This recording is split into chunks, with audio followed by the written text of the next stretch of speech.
Bonjour, je suis Pascale Bringer du cabinet Profiléa.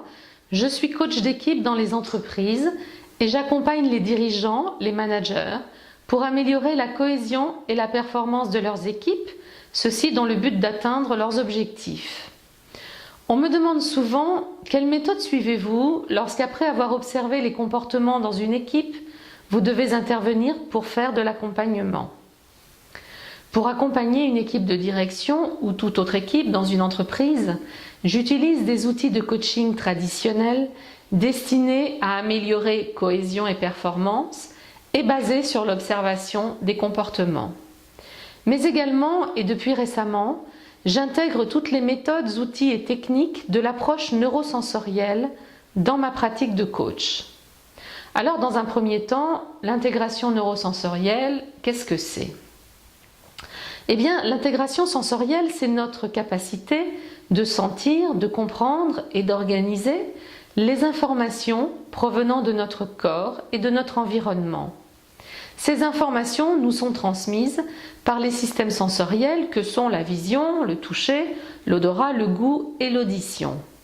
L'intégration sensorielle, c'est donc le lien entre nos sensations et notre cerveau qui les organise pour nous permettre de réagir de manière appropriée. Alors me direz-vous, quel est l'intérêt de l'intégration neurosensorielle lors d'un accompagnement, lors d'un coaching d'équipe ou d'un coaching individuel ?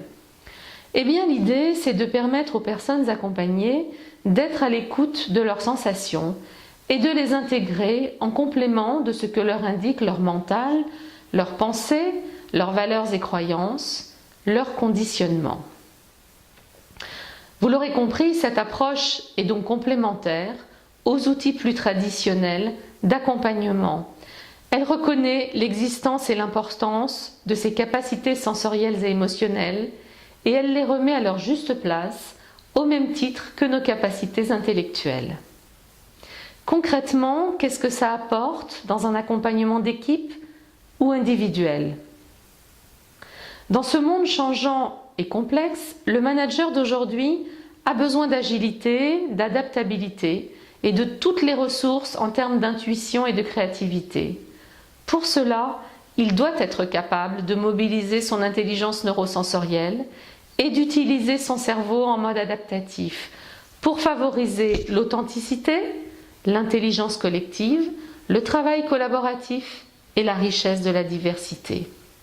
Alors, à titre d'exemple, nous mettons en œuvre des outils d'accompagnement qui sont à la fois ludiques et professionnels et qui permettent de travailler sur des questions telles que comment relativiser un point de vue, comment vaincre ses propres objections pour atteindre un objectif, comment gérer le stress à chaud ou le stress à froid, comment améliorer son adaptabilité, son agilité managériale, comment gérer les conflits, comment travailler sur les fixations, les importances, les intransigeances, les évitements, comment affirmer son intention, accepter l'incertitude, stabiliser la décision, etc., etc.